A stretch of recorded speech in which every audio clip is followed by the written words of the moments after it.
Okay, so now that you've created your ebook using ChatGPT, you can come over to Kindle Direct Publishing. It's just kdp.amazon.com, and you can create your account for free.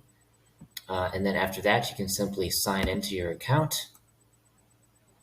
And obviously, you'll have to convert the PDF into something that you can put onto a Kindle, either an EPUB or .mobi format. So all of that you can do through Amazon KDP. So in order to create a book, you simply click the Create button right here, and then you'll just have to fill out some basic information. Just click on Create ebook. And again, this is totally free, costs you nothing. You only pay when they make a print. Let's say you're printing a paperback copy, you pay a certain amount for each copy that's printed.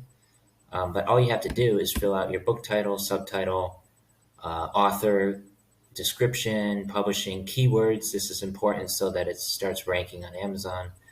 Set your category, and then there's a few more steps after that.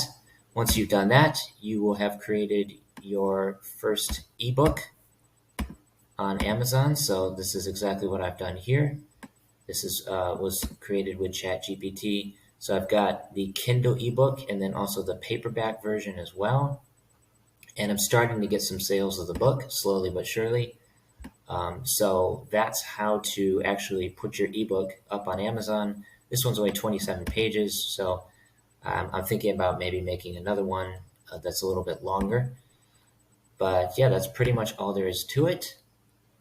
That's how to start selling your book on Amazon.